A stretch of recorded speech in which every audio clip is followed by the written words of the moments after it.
YouTube ফেসবুকের মাধ্যমে দেখতে পাচ্ছেন বাংলাদেশে যে ঘটনাটা চলছে, যে অত্যাচার চলছে, সবার কাছে নিবেদন রইল, সোনার বাংলাদেশ এখন জ্বলছে, যেমন চিতায় জ্বলে সেরকম জল জল করে জ্বলছে। বহু মানুষ এই ধার উদ্ধার করে দৌড়াদৌড়ি করছে, বহু অন্যায় হচ্ছে বাংলাদেশের মধ্যে। আপনার ঈশ্বরের কাছে প্রার্থনা করুন বাংলাদেশ যেন আবার সুন্দর হয়ে যায়, বাংলাদেশের মানুষ যেন শান্তি ফিরে পায়। তবে একটা কথা বলি, যারা ধর্ম নিয়ে অন্যায় করে, ধর্ম নিয়ে অত্যাচার করে, ধর্মের উপর আঘাত করে, তারা ধর্ম করে না, তারা অন্যায় করতে এসছে পৃথিবীতে। যারা ধর্মের উপর আঘাত করে, আপনি পরিষ্কার জেনে রাখুন, একবার পরিষ্কার ঈশ্বর তাদের কোনদিন ক্ষমা করে না। মানুষ ক্ষমা করে দিতে পারে, মানুষ মুখ বুঝে সইতে পারে, ভগবান কোনদিন বলেনি যে আমাকে নিয়ে তোরা ঝগড়া করবি, আমাকে নিয়ে তোরা মারামারি করবি। আমি প্রদীপ পাল কীর্তন করতে এসেছি, আমার বাবা আমাকে বলে ছেলে, আমার কাকা বলে আমাকে ভাইপো, শ্বশুর বাড়িতে বলে জামাই, মামার বাড়িতে বলে ভাগ্নে, কিন্তু আমি তো একজনই, আমি তো একজনই। তা ভগবান যদি একই হয়, কেউ আল্লাহ, কেউ গড, কেউ ভগবান বলে ডাকেন, কিন্তু তিনি তো একটাই। তাকে নিয়ে ঝগড়া করা মানে, বড় বড় পণ্ডিতরা বলেছেন যে ভগবানকে নিয়ে যারা ঝগড়া করে, নিজের ধর্মকে যে মনে করে বড়, অন্য ধর্মকে নিয়ে ছোট মনে করে, সে ধর্ম করে না, সে অন্যায় করে, সে ভগবানের কাছ থেকে কোনোদিন ক্ষমা পায় না।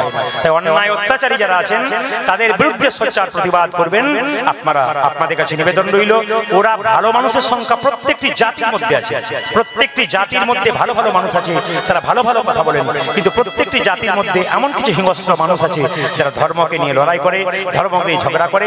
তাই বারবার প্রার্থনা করব প্রতিটি জাতির কাছে, প্রতিটি জাতির মানুষের কাছে, আপনারা সুন্দর সোনার বাংলা তৈরি করুন। আপনারা সবাই ভালো থাকুন, ঈশ্বরকে ভজনা করুন। ঈশ্বর নিয়ে বিবাদ নয়, ঈশ্বর নিয়ে ঝগড়া নয়, ঈশ্বরকে ভালোবাসতে শিখুন, মানুষকে ভালোবাসতে শিখুন, দেখবেন জীবন সুন্দর হবে।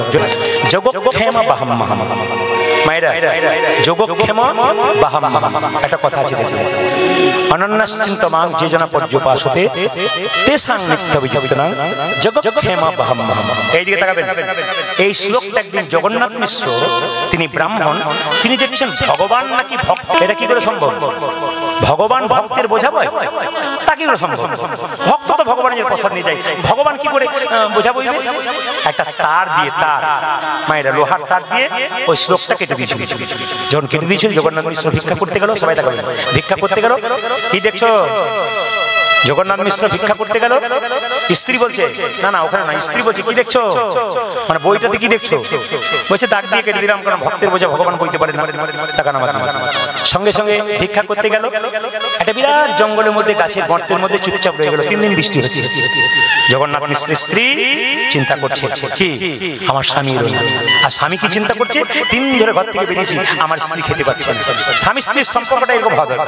চোখ এমন হাতের মতো, চোখ কাঁদবে, হাত জল মুছিয়ে দেবে, আর হাত ব্যথা পাবে, চোখ কি করবে? জোরে বলুন। চোখ কাঁদবে, হাত মুছিয়ে দেবে, আর হাত ব্যথা পাবে, চোখ কাঁদবে। এরকম সম্পর্ক যদি হয়, বড় বড় পণ্ডিতরা বললো স্বামী স্ত্রীর সম্পর্কটা ঠিক। জগন্নাথ মিশ্র চিন্তা করছে আমার স্ত্রী খেতে পায় নাই, আর স্ত্রী চিন্তা করছে আমার স্বামী 3 দিন কোথায় গেল, কান্নাকাটি করছে ভগবানের মন্দিরে ঘরে বসে বসে। মায়েরা সবাই তাকান, 3 দিন যখন আসে নাই, 3 দিন পরে বৃষ্টি যখন কমে গেল, তার স্বামী মনে মনে ভাবলো এবার এক কাজ করে ভিক্ষায় যায়, আমার স্ত্রী কদিন খাই নাই, ভিক্ষা করে যা পাই নিয়ে চলে যাব। আর স্ত্রী যখন ভগবানের ভজনা করছে আর কাঁদছে স্বামীর জন্য, তখন দুটো ছেলে, মায়েরা, কালো একটা সাদা একটা, কালো রঙের ছেলে একটা পরিষ্কার ছেলে, দুটো বোঝা মাথায় করে নিয়েছে, মা আছো বাড়িতে? দেখুন, কে কোনদিন মা হতে না পারলে তার যে কি কষ্ট, যে মা হতে পারে নাই তার যে কি কষ্ট, কেউ যদি তাকে মা বলে তার অন্তর কেঁদে ওঠে। মা আছো বাড়িতে? কে বাবা তোরা আমায় মা বলে ডাকলি, কি চাস? দেখো তোমার স্বামী জগন্নাথ মিশ্র ওই বৃষ্টিতে আসতে পারে নাই, মিথ্যা কথা বলছি, কিন্তু রাজার বাড়িতে ছিল 3 দিন ধরে। আর রাজার বাড়িতে 3 দিন ধরে থাকার ফলে কি হয়েছে না, রাজা পুজো পাঠ করিয়েছে। বললো, জগন্নাথ মিশ্র বললো এক কাজ করো, আমার বাড়িতে আমার স্ত্রী 3 দিন ধরে খাই নাই, তুই প্রসাদ খাই দে। জগন্নাথ মিশ্র পাঠিয়ে দিয়েছে গো, আমার স্বামী পাঠিয়ে দিয়েছে। হ্যাঁ হ্যাঁ, পুজো করছে তো। কোথায়? ওইখানে রাজবাড়িতে। বাহ বাবা, কি সুন্দর ছেলে তোরা দেখতে। এক কাজ কর, আমি তো মা হতে পারি নাই, তোদের কোলে বসে খাওয়াবো, তারপর আমি খাবো। মা আমরা স্নান না করে খাই না। আরে স্নান করে নে। যেই না ছেলেটা, কালো ছেলেটা যেন জামাটা খুলেছে, অমনি পিঠে দেখলো একটা বিরাট লাল দাগ। কি তোর পিঠে এত বড় দাগ কেন? জানো তোমার স্বামী জগন্নাথ মিশ্র বিশ্বাস করেনি আমরা এগুলো আনতে পারবো। আমি যে বোঝাটা বই আনতে পারবো তোমার কাছে এটা বিশ্বাস করে নাই। তোমার স্বামী না লোহা দিয়ে আমাকে আঁচড় দিয়েছে, ওই জন্য আমার এখানে জ্বালা করছে। এখন দাঁড়া আসো, আমার স্বামী আসুক, তারপর দেখাচ্ছি মজা। তোরা খা বাবা। দুজনকে যত্ন করে খাইয়েছে। বারান্দায় যখন দুজন বিশ্রাম নিচ্ছে, তার স্ত্রী যখন জগন্নাথ মিশ্র স্ত্রী সেবা পাচ্ছে, ভাবছে আমার স্বামী পেয়েছে রাজবাড়িতে। সেবা যখন পাচ্ছে, বেরিয়ে দেখলো দুটো বালক আর নাই। যখন দুটো ছেলে নাই, হাহাকার করে কাঁদতে কাঁদতে অজ্ঞান হয়ে গেল। স্বামী ফিরে এসে বলো, কই গো? ও বুঝতে পেরেছি তুমি 3 দিন খাওনি তো, এই জন্য তুমি অজ্ঞান হয়ে গেছো। আচ্ছা আচ্ছা আমি খাবার কি গো তুমি জানছো না? যখন জেগে বসেছে তখন বলছে, আমি যাদেরকে দেখলাম তারা কই? আমি যাদেরকে দেখলাম। আরে কাদেরকে দেখলে তুমি? দুজন এসেছিল গো, তুমি নাকি রাজবাড়িতে পুজো করছিলে, তাদের কাঁধে দুটো বোঝা চাপিয়ে দিয়েছিলে, তারা আনতে পারছো না বলে একটা ছেলে কালো রঙের, তার পিঠে তুমি এত বড় দাগ দিয়েছো, গোটা পিঠটা লাল হয়ে গেছে, এত পাষণ্ড তুমি। কি গো আমি কাউকে মারতে পারি? হ্যাঁ দেখালো তো। ভক্ত নাকি ভগবানের, ভগবান নাকি ভক্তের বোঝা বইতে পারে না, তার জন্য তুমি নাকি তাকে মেরেছো। চৈতন্য হয়ে গেল জগন্নাথ মিশ্র। আছাড় খেয়ে পড়ল গোবিন্দের চরণ বাড়িতে। প্রভু আমি ভুল আর করবো না, ভক্ত সত্যি, ভগবান সত্যি ভক্তের বোঝা বইতে পারে। মায়েরা, ছেলে যদি না খেয়ে থাকে মা কি কখনো খেতে পারে? রামকৃষ্ণদেব মাকে বলতো, মা খা, মা খা। মা খেত না, আগে তুই খা, তারপর না তুই খা তবে খাবো, না তুই খা। বারবার খাওয়া নিয়ে ঝগড়া হতো। এরকম সম্পর্ক তৈরি হবে তবে তো ভগবান আপনার হাতে খাবে। চোখের জলে কেউ যদি ভগবানকে ভজনা করতে পারে। জগন্নাথ মিশ্র কেঁদে কেঁদে বলছে, আমি আর দাগ কাটবো না। হাজার হাজার সাপের মধ্যে একটা সাপের মাথায় কি থাকে? মণি থাকে। সেই সাপে যখন অন্ধকারে বসে থাকে, মণির আলোতে কত পোকামাকড় আসে, সাপে বসে বসে সেই পোকামাকড় খায়।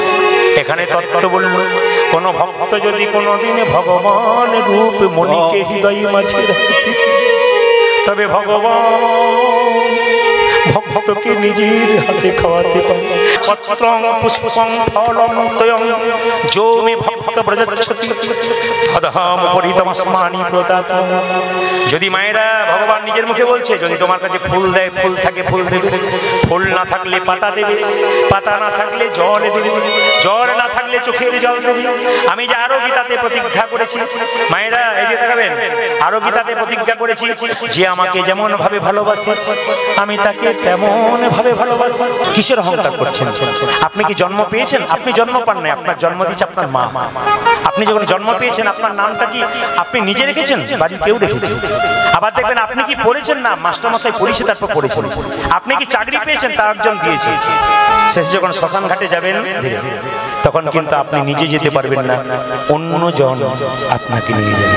সব যদি অন্যের হয় তাহলে আপনার বলতে কি আছে? কিসের অহংকার করছেন? রাত্রিবেলায় কীর্তন শুনতে এসছেন, বাড়ি যাবেন গ্যারান্টি নাই। সকালবেলায় ঘুমোবেন, রাত্রিবেলায় ঘুমোবেন, সকালে চোখ খুললে আপনার সকাল হবে, আর চোখ না খুললে আপনার জীবনে পরকাল হবে। এমনও ব্যক্তি আছে রাত্রিবেলায় খেয়ে শুয়েছে, সকালবেলায় আর চোখ খুলে নাই, তার জীবনে পরকাল হয়ে গেছে। তাই বলবো, পদ্ম পাতার জল করে টলমল, কখন কে চলে যায় কেউ জানে না। তাই যাবার আগে কিছু ভালো কাজ করুন, যেন আপনার যাবার পথটা পরিষ্কার হয়। সবার কাছে আমার নিবেদন রইল, গালে হাত ছেড়ে দেবেন, শুধু মন দিয়ে শুনে নেবেন যে আপনার ধর্মের পথটা আপনি পরিষ্কার করবেন। কেউ আপনার পাপের ভাগ নেবে না, আপনি পাপ করবেন, ভাগ নেবে না কেউ। কেন বলুন তো? দস্যু রত্নাকর পাপ করেছিল, স্ত্রীকে জিজ্ঞেস করেছিল, তুমি তো সহধর্মিনী, তুমি আমার পাপের ভাগ নেবে না? বলছে, আমি সহধর্মিনী, তোমার ধর্মের ভাগ নেবো, সহ পাপিনী নই, তোমার পাপের ভাগ আমি নেব না। মা বাবাকে জিজ্ঞেস করেছিল, আমি চুরি ডাকাতি করছি, তুমি পাপের ভাগ নেবে না? বলে, ছোটবেলায় তোকে মানুষ করতে গিয়ে যদি আমাদের কোনো অন্যায় হয়, রোজগার করতে গিয়ে আমরা ভোগ করবো। এখন আমরা বুড়ো হয়েছি, তুই বড় হয়েছিস, যদি তুই কোনো অন্যায় করিস তুই ভোগ করবি, আমরা কেন? তাই বারবার বলবো, সংসার চালানোর ক্ষেত্রে যদি কেউ কোনো অন্যায় করেন তার জন্য ভোগ কিন্তু সংসারে কেউ করবে না, আপনাকে নিজে করতে হবে। আপনি আগুনে হাত দেবেন কি জেনে দিন কি না জেনে দিন, আপনার কিন্তু হাত পুড়বে। তাই বারবার বলবো, জীবনে চলার পথে কিছু ভালো কাজ করুন, আপনার জীবন। প্রভু যিনি কলিযুগের ভগবান, প্রত্যেকটি জীবের দ্বারে হরিনাম দিলেন। তিনি এলেন কখন? 1407 শতাব্দে ফাল্গুন মাসের পূর্ণিমা তিথিতে, দোল পূর্ণিমার দিনে, যেদিন আপনারা রং খেলায় ব্যস্ত থাকেন, হোলি খেলায় ব্যস্ত থাকেন, সেদিন প্রভু এলেন। যেদিন মহাপ্রভু জন্মগ্রহণ করেছিলেন নবদ্বীপে, সেদিন 3টে গ্রহণ হয়েছিল। প্রশ্ন করবেন 3টে গ্রহণ কি? আকাশে চন্দ্রগ্রহণ, গঙ্গার ঘাটে ভক্তদের হরিনাম গ্রহণ, আর মহাপ্রভুর জন্মগ্রহণ। মহাপ্রভু জন্ম নিয়েছিল একটা গাছের তলায়, আতুর ঘর যাকে বলা হয়। সেই গাছটির নাম হচ্ছে নিম বৃক্ষ, নিম গাছ। এখন নিম গাছের নিচে আতুর ঘরটা সচিমাতা করলেন কেন? একটাই কারণে, নিম নাকি তেতো, অবশ্যই তেতো আপনারা জানেন, তাই জমেরও তেতো হবে। যখন নিমাই জন্ম নিয়েছিল ছোটবেলায়, তখন কোনো সারা শব্দ ছিল না, যেন মনে হচ্ছে বাচ্চাটা মরে গেছে। প্রথম অবস্থায় সবাই ভাবছে বাচ্চাটা মারা গেছে। আস্তে আস্তে আস্তে আস্তে বাচ্চাটা ধীরে ধীরে হাত পা নাড়াচাড়া করে, শ্বাস নেয়, তখন সকলের মনে আনন্দ হয়। নিম গাছের নিচে আতুর ঘরটা করেছিল বলে সচিমাতা নাম রেখেছিল নিমাই। তিনি যখন উপবিত মানে পইতে হয়েছিল তার, তখন তার নাম হয়েছিল গৌরহরি। আর তার বাবা জগন্নাথ মিশ্র নাম রেখেছিলেন কি? গৌরাঙ্গ। গৌরাঙ্গ কেন?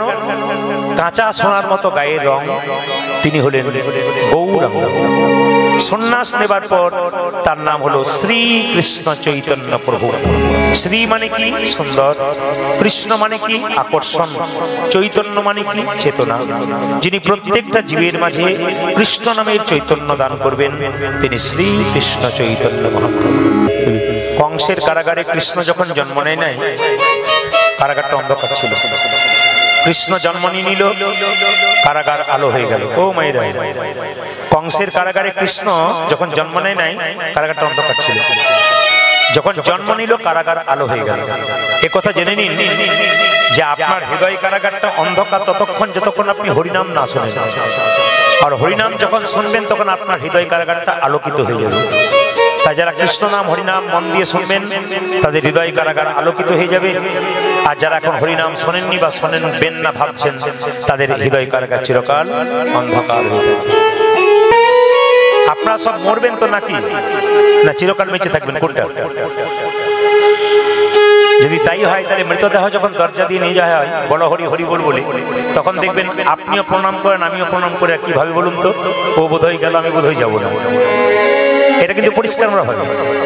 মৃতদেহ যখন যাচ্ছে দরজা দিয়ে, তখন আপনি কি ভাবেন? ও বোধ হয়ে গেল, আমি বোধ হয়ে যাবো না।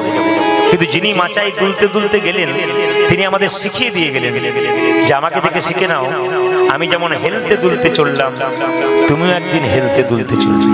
শাস্ত্র বলল দেহটার মৃত্যু হয়, কিন্তু আত্মার মৃত্যু হয় না। বাসাংসি জিন্নানি যথা বিহায় নবানি ঘিন্নাতি নরহ পরাণী তথা শরীরানি বিহায় জিন্নন্নানি সংজাতি নবানি দেয়। কথাগুলো মন দিয়ে শুনবেন। যেমন আপনি কাপড় পরেছেন, বস্ত্র পরেছেন, যা কিছু পরেন, ওটা যখন জীর্ণ হয়ে যায়, ওই কাপড়টাকে ত্যাগ করে নতুন কাপড় পরেন। আমাদের দেহ থেকে আত্মা চলে যায় কখন বলুন তো? যখন আমাদের দেহ জীর্ণ হয়ে যায়। সংসার ছেড়ে সবাইকে চলে যেতে হবে।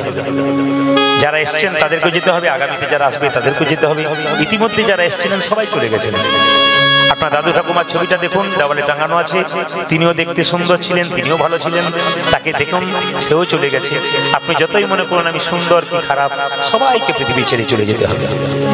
এই জন্য বারবার বলবো, মৃত্যুর সময়, মৃত্যুর পরে দেখবেন আমাদের সৎ কাজ হয় 3 ভাবে। এইদিকে সৎ কাজ হয় 3 ভাবে। কি কি? একটা হচ্ছে দেখবেন অগ্নি সৎকার, আর একটা হচ্ছে সলিল সমাধি, আর একটা হচ্ছে মৃত সমাধি। ও মায়েরা, আমাদের এখানে কেউ যদি মারা যায়, শ্মশান ঘাটে গিয়ে আমরা কি করি? তার শরীরটাকে জ্বালিয়ে পুড়িয়ে ছাড়খার করে দিই শ্মশানের চিতাতে। কিন্তু দেখবেন শ্মশানের চিতাতে যখন মৃতদেহটাকে শোয়ানো হয়, আমার মা হোক আর বাবা হোক, তখন দেখবেন চিতাতে যখন আগুনটা দেব, তখন 3 বার পরিক্রমা করা হয়। এই পরিক্রমা করার সময় একটা সুন্দর কথা আছে, এটা আমরা কেউ বুঝিও না কেউ বলিও না, কিন্তু শাস্ত্র বলছে বলতে হয়। আর যদি বলতে হয় আমরা বুঝি না। বাবা চিতাতে শুয়ে আছে, আমি 3 পাক ঘুরলাম, অগ্নিটাকে নিয়ে দিয়ে দিলাম, চলে এলাম, বুঝলাম না। শাস্ত্র বলছে যখন আপনি বাবা বা মা চিতাতে শুয়ে থাকবে, আপনি যখন আগুনটা দেবেন 3 বার ঘুরবেন, তখন আপনাকে এই প্রার্থনা করতে হবে, হে অগ্নিদেব, আমার বাবা চলে গেলেন, তা তুমি যেন কৃপা করে আমার বাবাকে গোবিন্দের চরণে সমর্পণ করে দিও। আমার মা চলে গেলেন, তাকে যেন কৃপা করে তোমার চরণে সমর্পণ করে দিও। এই অগ্নিদেবের কাছে প্রার্থনা করতে হয়, এটা আমাদের নিয়ম, কিন্তু আমরা কিন্তু করি না, কেউ করি না। এবং শুধু এটা নয়, এরপরে বলতে হয় আগামীতে আমাকেও এখানে আসতে হবে যেন আমিও গোবিন্দ চরণ লাভ করতে পারি। মানে আমাকে স্মরণ করিয়ে দেওয়া হয় যে আমিও কিন্তু একদিন এখানে আসবো। কি সুন্দর মানে আমাদের তত্ত্ব আছে, কিন্তু আমরা কেউ বুঝি না। আর একটা হচ্ছে কি মৃত সমাধি, মানে দেখবেন যারা একটু বৈষ্ণব মানুষ হয়, ভক্ত মানুষ হয়, তাদেরকে দেখবেন আগুনে পোড়ানো হয় না, জলে ভাসিয়ে দেওয়া হয় না। তাদেরকে দেখবেন যে অবস্থায় মালা জপ করছিল তিলক নিয়ে, সেই অবস্থায় তাদের সলিল সমাধি দেওয়া হয়, তাদের মৃত সমাধি, হ্যাঁ, মাটিতে সমাধি দেওয়া হয়, গর্ত করে। আর একটা হচ্ছে সলিল সমাধি, এটা আমাদের ভারতবর্ষের উত্তর দিকে হয়। কিরকম না, দুটো নৌকার মাঝে, একটা নদীতে দুটো নৌকার মাঝে মৃতদেহটাকে বাক্সের ভেতরে ভরে দেওয়া হলো। দুটো নৌকা চলতে লাগলো, মাঝখানটাতে মৃতদেহটা বাক্সে ভরা রইল, মাঝ নদীতে গিয়ে দুটো নৌকা আলাদা হয়ে গেল, আর বাক্সটা জলের মধ্যে পড়ে গেল। এটার নাম হচ্ছে সলিল সমাধি, যেটা দেখবেন ভারতবর্ষের উত্তরে আপনারা গেলে এটা দেখা যায়, আমাদের কিন্তু এটা নেই। তা যাই হোক, চলে আমাদের যেতে হবে। মহাপ্রভু প্রত্যেকটা জীবকে বলে রয়ে, জীব একবার হরি বল বল। তাই প্রত্যেকটা জীবকে ডেকে ডেকে নিতাই চাঁদ বলছে, এক কাজ কর, তোরা আই হরি নাম নিবিকে রে ভাই, দয়াল নিতাই যাচিয়া বেড়াই। আই আই বর্ধমান জেলায় যদি শ্রীখণ্ডে আপনারা যান, তাহলে দেখবেন গোপীনাথের মূর্তি আছে। মায়েরা, ভগবানের যত যত মন্দির দেখবেন, সব মন্দিরে ভগবানের হাতে আসল নাড়ু আছে, কিন্তু ওখানে গেলে দেখবেন পাথরের নাড়ু আছে। তা ভগবানের হাতে পাথরের নাড়ু কেন? আশ্চর্যের ব্যাপার। ছোট্ট রঘুনন্দন একদিন গোপীনাথকে নাড়ু খাইয়েছিল, এই নাড়ু প্রসাদ কিন্তু আপনাদের সামনে আনা আছে। লক্ষ্য করুন, যারা রঘুনন্দন লীলা পড়েছেন তারা জানতে পারবেন যে রঘুনন্দন লীলাতে বলছে, আপনার বাচ্চা যদি খুব চঞ্চল হয়, আপনি বৃহস্পতিবার আপনার বাচ্চাকে স্নান করিয়ে 10টার পরে একটুখানি বাতাসা আর তুলসী পত্র, জয় গোপীনাথ বলে কপালে ঠেকিয়ে 3 বার ঠেকিয়ে একটা তুলসী পত্র বাতাসা দেবেন, 1 বছর দেবেন। আপনার বাচ্চা আস্তে আস্তে শান্ত হবে, কৃষ্ণ ভক্ত হবে। আপনি গর্ব করে বলতে পারবেন যে আমার ছেলে মেয়েকে আমি কৃষ্ণ ভক্ত তৈরি করে গেলাম। ছেলের জন্য টাকা পয়সা, গাড়ি বাড়ি সবকিছু রাখবেন, কিন্তু মাথায় রাখতে হবে ছেলের জন্য টাকা পয়সা রাখাটা বড় কথা নয়, ছেলেকে আমি কেমন তৈরি করে গেলাম এইটাই বড়। আপনি ছেলেকে কয়েক কোটি টাকার মালিক করে দিলেন আর নেশা করে সব উড়িয়ে দিল, আপনি মৃত্যুর পরও শান্তি পাবেন না। কিন্তু আপনি ছেলের জন্য টাকা রাখলেন, ছেলে যদি কৃষ্ণ ভক্ত হয়, শিক্ষিত হয়, পড়াশোনা করে, কিছু করতে পারে, তাহলে দেখবেন আপনার ছেলে আপনার জন্য কিছু করছে। এই জন্য পুত্র কেন হয়? পুত নামক নরক থেকে মা বাবাকে উদ্ধার করে, এর জন্য পুত্র আহ্বান করে প্রত্যেকে। আর গোবিন্দের কৃপায় যদি আপনারা পুত্র কন্যা পেয়েছেন, আপনাদের কাছে নিবেদন রইল, এই বাতাসা প্রসাদটি কীর্তনের শেষে মায়েরা কাপড়ে কোণে বেঁধে নিয়ে যাবেন, দাদা ভাইরা হাতে করে নিয়ে যাবেন, আপনাদের লক্ষ্মী মন্দিরে খুব যত্ন করে রেখে দেবেন। প্রশ্ন করবেন, আপনি 1 বছর দিতে বললেন, এইটুকু বাতাসা একটা ভাগে পাবো, আমি 1 বছর দেবো কি করি? আপনি হরির লুট দেবেন বাড়িতে বৃহস্পতিবার দিন, দেওয়ার পরে এই বাতাসাটা ওই হরিলুটে বাতাসাতে মিশিয়ে দেবেন, 1 কৌটো করে রাখবেন। প্রতি বৃহস্পতিবার আপনার বাচ্চাকে দেবেন। ঠাকুমা হন, নাতিকে দিন, নাতনিকে দিন, আপনি মা হন, ছেলে মেয়েকে দিন। দেখুন 1 বছরের মধ্যে পরিবর্তন হয় কিনা। এই কীর্তন শোনার পর ইউটিউবের মাধ্যমে প্রচুর ভক্ত ভক্তিমতী মায়েদের আহ্বান যে আমরা যথোপযুক্ত সুন্দরভাবে করেছি আপনার কথা মতো, এবং ফল কিন্তু আমরা পেয়ে গেছি।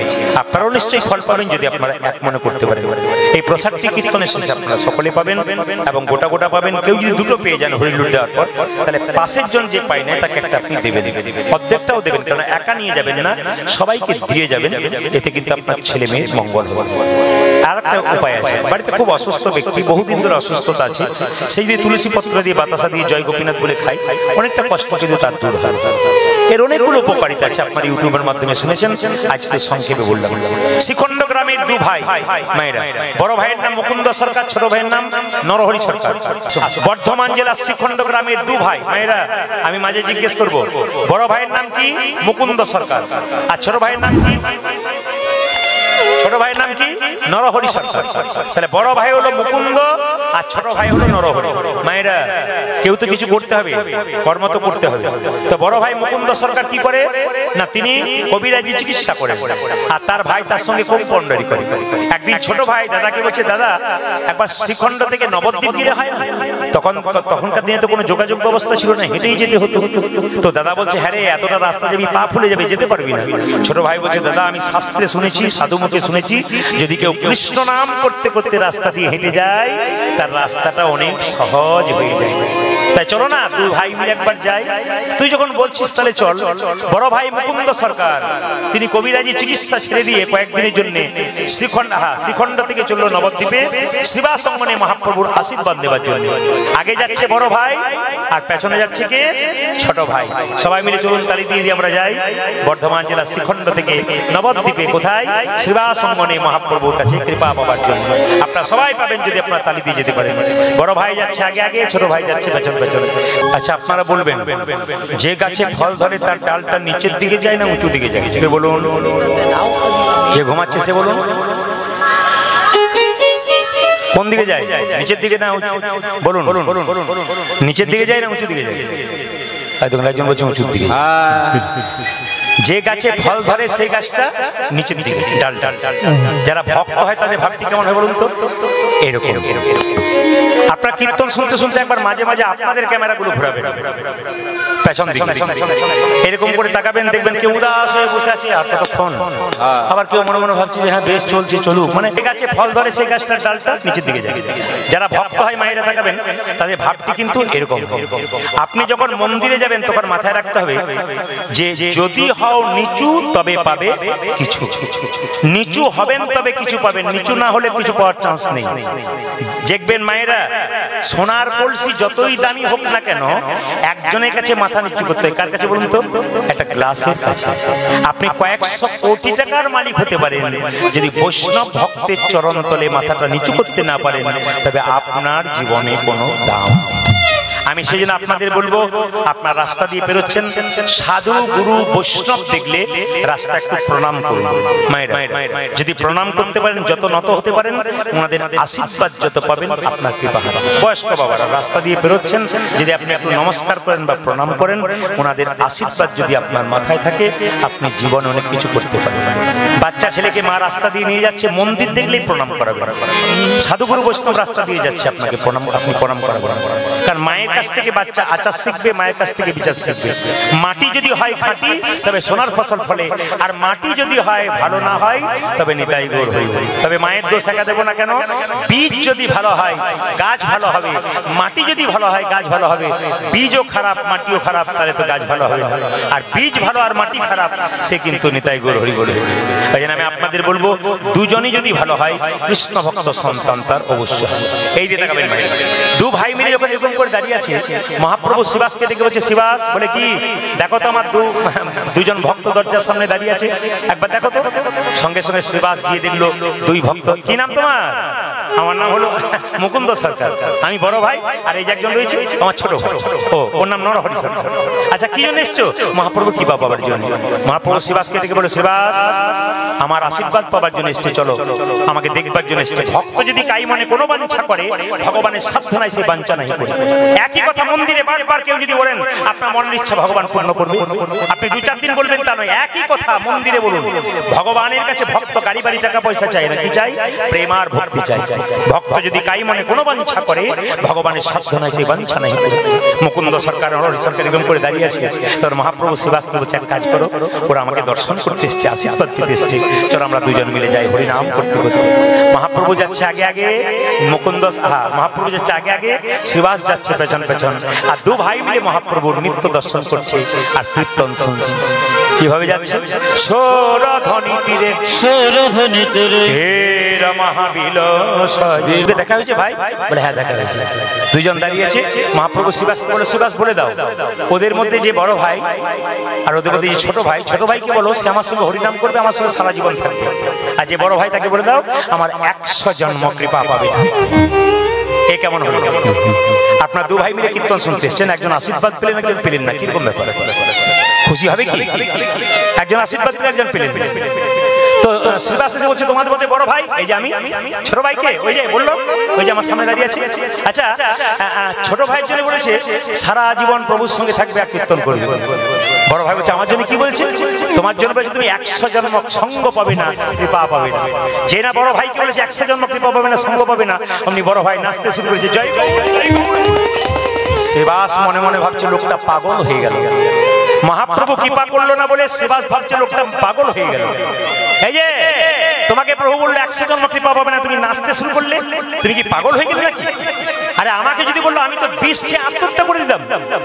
একথা শুনে মুকুন্দ বলছে শোনো শোনো শ্রীবাস, প্রভু যদি বলতো কোন জন্মে সঙ্গ পাবো না, কোন জন্মে সঙ্গ পাবো না, তাহলে না হয় আমি 20 খেয়ে আত্মহত্যা করে দিতাম। 20 খেয়ে আত্মহত্যা করে দিতাম। প্রভু বলেছে 100 জন্ম সঙ্গ পাবো না, 100 জন্ম সঙ্গ পাবো না, 100 জন্ম না হয় গৌরী গৌরী বলে কেঁদে বেড়াবো। যখনই 100 জন্ম পেরিয়ে যাবে 101 জন্মে প্রভুর সঙ্গ পাবো। এখানে আপনারা জানতে পারলেন ধৈর্য যার ভগবান তার। যদি আপনার ধৈর্য থাকে আপনি ভগবান পাবেন, আজ ধৈর্য না থাকে তাহলে আপনার ভগবান পাওয়ার চান্স নেই। কীর্তন শুনতে এসছেন, মাথায় রাখবেন পঞ্চপাণ্ডবের দাদার নাম হচ্ছে যুধিষ্ঠির। তিনি খুব স্থির ব্যক্তি ছিলেন, উনি ভগবান পেলেন। আর 100 ভাইয়ের দাদা দুর্যোধন, উনি চঞ্চল ছিলেন, উনি ভগবান হারালেন। তাই আমি বারবার বলবো এখানে কীর্তন শুনতে এসে যার দেখবেন চঞ্চলমতি ও বেশিক্ষণ থাকতে পারে না, কারণ তো মনটা এখানে নাই। যার চঞ্চলমতিও থাকবে না কেন, ও তো দুর্যোধনের লোক। আর দেখবেন যারা স্থির ভাবে কীর্তন শোনে, আমি তো চোখ দিয়ে তাকালেই বুঝতে পারি কোনগুলো চঞ্চল কোনগুলো স্থির। স্থিরতা দেখে বুঝতে পারবো এগুলো সব যুধিষ্ঠিরের দলের মানুষ। আপনার যুধিষ্ঠিরের সঙ্গ নিন, কৃষ্ণ পাবেন। মায়েরা, সংসার চালাতে গেলে আপনাকে জানতে হবে আপনার সংসারটা সুন্দর হবে আপনার পরামর্শদাতার উপরে।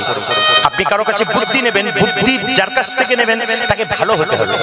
100 ভাইয়ের দাদা তিনি দুর্যোধন কার কাছে পরামর্শ নিয়েছিল? মামা শকুনির কাছে, সেরকম অবস্থা হয়েছিল। আর পঞ্চপাণ্ডবের দাদা যুধিষ্ঠির কার কাছে নিয়েছিল? ভগবান শ্রীকৃষ্ণের কাছে। এই জন্য খুব শিক্ষামূলক কথা, আপনার জীবনে আপনি কারো কাছে পরামর্শ নিতে নেবেন, তিনি যদি কৃষ্ণ ভক্ত হন, ভালো হন, আপনার পছন্দ হবে। আর তিনি যদি খুব খারাপ মানুষ হন, আপনার সঙ্গ খারাপ হয়ে যাবে। এই জন্য আমি আপনাদের বলবো যখন হরিনাম শুনবেন তখন মাথায় রাখতে হবে ভক্তের সামনে বসে কীর্তন শুনবেন। যদি চঞ্চলের সামনে বসে কীর্তন শোনেন, আপনার কীর্তন শোনা ও তো শুনবেই না, আপনাকে দেখবে শুনতে দেবে না। এই জন্য ভক্তদের পাশে বসে প্রসাদ পেতে হয় আর ভক্তদের পাশে বসে কীর্তন শুনতে হয়। কারণ উনি যখন আপনি হাতটা তুলে দেবেন তখন আপনার ইচ্ছা না থাকলেও আপনার হাতটা উপর দিকে উঠে যাবে। এই জন্য মহাজনরা বলেছেন ভালো মানুষের পাশে কীর্তন শুনুন, ভালো কাজ করুন, আপনার জীবন সুন্দর হবে। মায়েরা, মুকুন্দ সরকারকে যখন বলেছে 100 জন্ম কৃপা পাবে না, তখন চোখের জলে মুকুন্দ কাঁদছে। ভগবান সব সইতে পারে গো, চোখের জল সইতে পারে না। ভগবান এসে বলল মুকুন্দ তুমি কাঁদছো, প্রভু আমার ভাইকে তুমি কৃপা করলে আর আমাকে তুমি কৃপা করলে না। মহাপ্রভু সুন্দর কথা বললেন, মুকুন্দ শোনো, সংসারের মধ্যে যারা বড় ভাই হয়, বড় বউ হয়, তাদের দায়িত্ব সব চাইতে বেশি হয়। মহাপ্রভুকে প্রশ্ন করলেন মুকুন্দ, কেন প্রভু? বলছে বনের মধ্যে বড় বড় গাছগুলো যেমন ছোট ছোট গাছগুলোকে ঝড়ঝঞ্ঝা থেকে রক্ষা করে, একটা সংসারের বড় ভাই তার ছোট ভাইগুলোকে সমস্ত ঝড়ঝঞ্ঝা থেকে রক্ষা করে। এগুলো খুব শিক্ষামূলক কথা। কীর্তন শুনতে আসবেন মানে মহাপ্রভুর প্রত্যেকটা বাণী কিন্তু সুন্দর এবং শিক্ষামূলক কথা। এগুলো আপনারা জানবেন, আপনাদের জীবন সুন্দর হবে, আপনি ঘরে শিক্ষা দিতে পারবেন। মুকুন্দ সরকার যখন কাঁদছে, মহাপ্রভু বলল মুকুন্দ তুমি কাঁদছো? হ্যাঁ প্রভু, তুমি আমায় কৃপা করলে না। বলছে শোনো, তোমরা 2 ভাই মিলে যদি হরিনাম করতে চলেছো, বাড়ির সব না খেয়ে মরবে, আর না খেয়ে মরলে কেউ হরিনাম করবে না। তাই তোমার ভাইকে আমার সঙ্গে রাখলাম আর তোমাকে শ্রীখণ্ডে পাঠিয়ে দিলাম। শোনো মুকুন্দ, আমি তোমার মাথায় হাত দিয়ে আশীর্বাদ করলাম, তুমি কাল থেকে বাড়ি থেকে যাকেই চিকিৎসা করবে তারই রোগ ভালো হয়ে যাবে। মায়েরা, যারা রান্না বান্না ভালো না পারেন মহাপ্রভু ভোগ লাগান না, মহাপ্রভু চরণে প্রত্যেকদিন প্রণাম করুন, আপনার রান্না ভালো হবে না। কে বলেছে? এই জন্য হাতটাকে ভালো কাজে ব্যবহার করুন, দেখবেন জীবন সুন্দর হবে। আপনি যে চোখটা সকালবেলায় খুলছেন, কাকে দেখবেন? চোখ খুলে ভগবানকে দেখার চেষ্টা করুন। সকালবেলায় কানটা যে আপনি খুলছেন, মানে ঘুম ভেঙে যাচ্ছে কানটা আপনার, আপনি সবকিছু শুনতে পাচ্ছেন, একটু হরিনাম শুনুন। হাত দিয়ে স্নান করে গোবিন্দের চরণে 2 ফুল দিন, ভগবানের একটু সেবা করুন, আপনার লাভ আছে। আপনি চলবেন, মুখ দিয়ে একটু কৃষ্ণ কথা, হরি কথা বলুন, অন্তত সকালটাই দিয়ে শুরু করুন, দেখবেন আপনার জীবন সুন্দর। কে বলছে হবে না, শুধু ব্যবহার করতে হবে, প্রয়োগ করতে হবে, দেখবেন আপনার জীবন সুন্দর হবে।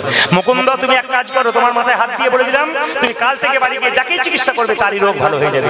তবে হ্যাঁ, তোমাকে আরেকটা কথা বললাম, শোনো, তুমি বাড়ি গিয়ে একটা ছোট্ট গোপীনাথের মন্দির তৈরি করো আর জীবের দ্বারে হরিনাম দাও। তবে শোনো মুকুন্দ, তুমি গরিবের কাছে পয়সা নেবে না, বারবার বললো তুমি বিনা পয়সায় চিকিৎসা করবে। ও মুকুন্দ দেরি করো না, ফিরে যা ফিরে যা শিখণ্ডে ফিরে যা।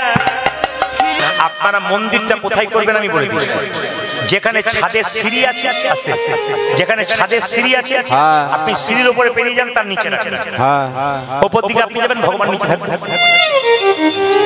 আপনার বেডরুম আছে, ডাইনিং রুম আছে, সব রুম হয়ে গেল, ভগবানের জায়গাটা ছোট হয়ে গেল।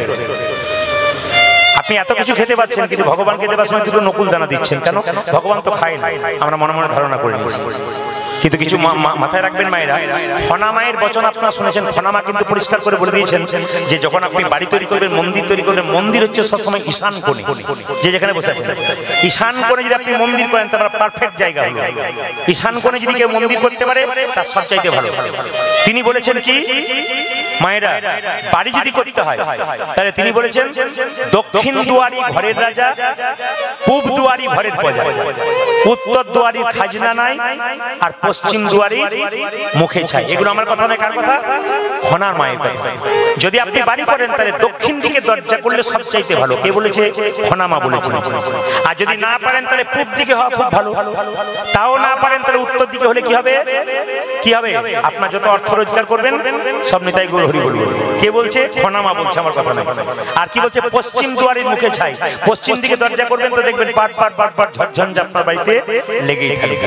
পীরে উঁচু নাকি মেঝে খাল, তার দুঃখ চিরকাল। খুব মাথায় রাখবেন।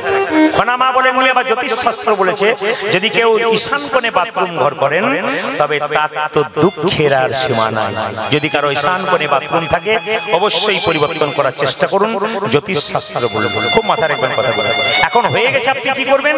জ্যোতিষগণ বলে একটা পাথরের বাটিতে একটু লবণ দিয়ে যদি আপনি বাড়ির কোণে 1 মাস ধরে রাখতে পারেন, তারপর আবার পরিবর্তন করতে পারেন, তাহলে আপনার অনেকটা কষ্ট চলে যেতে পারে। ওই জন্য কীর্তন শুনতে এলে বহু কিছু শিক্ষা করা যায়। আগামীতে আপনি বাড়ি করবেন তখন আপনার মাথায় থাকবে আমি তো এই কথাগুলো শুনেছিলাম, জীবন সুন্দর হবে। যত শুনবেন তত সুন্দর হবে। মুকুন্দ সরকার একটা গোপীনাথের মন্দির তৈরি করলো, আর যে না গোপীনাথের মন্দির তৈরি করলো সেই সময়কার বাংলার নবাব ছিল হুসেন শাহ। তার পেটে একবার প্রচন্ড যন্ত্রণা হলো, কেউ ভালো করতে পারলো না। একজন বলল, নবাব তোমার পেটের যন্ত্রণা ভালো হতে পারে। বলে কি করে হবে? তুমি নবাব সেজে গেলে হবে না, তোমাকে ফকির সেজে যেতে হবে। কারণ মুকুন্দ সরকার বলে একজন ব্যক্তি আছে যার বাড়ি শ্রীখণ্ডে, তার কাছে সবাই চিকিৎসা করাতে যায়। তার একটা শর্ত আছে, বড় লোকের চিকিৎসা করবে না, গরিবের চিকিৎসা করবে। তুমি তো বাংলার নবাব, তোমার চিকিৎসা করবে না। বলছি তাহলে আমি গরিব করে কি করে যাবো? বলছে তুমি গরিব হয়ে যেতে পারো একটাই, তুমি নবাব হুসেন শাহ, হুসেন ফকির হয়ে যেতে পারো। মায়েরা, এত বড় বাংলার নবাব মালদার গৌড় থেকে ছুটে এলেন কোথায়? শ্রীখণ্ডে। এসে জিজ্ঞেস, এই যে ভাই, বলে মুকুন্দ সরকারের বাড়ি কোথায়? একজন বললো, ওই যে মন্দিরে চূড়াটা দেখতে পাচ্ছে, লক্ষ্য করে চলে যাও, ওটা হচ্ছে মুকুন্দ সরকারের বাড়ি। একজন বললো, না না, ওটা তো বটেই, আর যত এগিয়ে যাবে খোল পড়া তাহলে শব্দ শুনতে পাবে, কীর্তন শুনতে পাবে। একজন বললো, না গো, যত এগিয়ে যাবে প্রচুর লোক লাইন দিয়ে দাঁড়িয়েছে চিকিৎসার জন্য, ওইটা মুকুন্দ সরকারের বাড়ি। যেই না গেল দেখতে পেল প্রচুর লোক মুকুন্দ সরকারের দরজার সামনে লম্বা হয়ে দাঁড়িয়ে আছে। নবাব হুসেন শাহ, হুসেন ফকির সেজে জানতে দেবে না বললে বলো, এই যে বাবা, আমি ফকির মানুষ, আমাকে একটু জায়গা করে দাও। সকলের দয়া হলো, একটু এগিয়ে দিল। দেখতে পেল কি জানেন মায়েরা? মুকুন্দ সরকার ফকির সেজে, হুসেন ফকির, হুসেন শাহ ফকির সেজে দাঁড়িয়ে আছে, আর মুকুন্দ সরকার সকালবেলায় গোপীনাথের মন্দিরে পুজোও করছে। আপনাদের সামনে নিবেদন রইল, যত বড় বড় ডাক্তার দেখবেন, অ্যাপেলো চেন্নাই চলে যান। যদি আপনারা মনে করেন আমি MBA পাস করেছি, একটু চাকরি পেয়ে গেছি, একটু মাথায় রাখবেন, অ্যাপেলো চেন্নাই চলে যান। যে ডাক্তারকে দেখাবেন তার টেবিলে দেখবেন যিনি যে ধর্মের মানুষ সেই ধর্মের উপাস্য দেবতা সেখানে আছে, প্রত্যেকটি ধর্মে। তাহলে এত বড় বড় ডাক্তার, ইঞ্জিনিয়ার, বিরাট বড় বড় ব্যাপার, যারা বড় বড় পণ্ডিত, হ্যাঁ, যারা বড় বড় বিজ্ঞানী, তারা পর্যন্ত ভগবানের ভজন করে, আর আমরাই শুধু পারলাম না। মুকুন্দ সরকার কি করলো মায়েরা? মুকুন্দ সরকার গোপীনাথে ভজন করছে, তারপর চিকিৎসা করবে। নবাব হোসেন শাহ মনে মনে ভালো, বাবা বুঝতে পেরেছি তোমার চিকিৎসা কেন ভালো হয়, আগে তুমি সকালবেলায় গোপীনাথের চরণে পুষ্প দাও, তারপর চিকিৎসা করো। মুকুন্দ গাইছে, প্রভু আমি তোমাকে সোনার মন্দির তৈরি করে দিতে পারলাম না, তবে আমার মন মন্দিরে তোমাকে রাখবো। মুকুন্দ গাইছে আর নবাব শুনছে, বাহ কি সুন্দর গাইছে গো। আমার আমার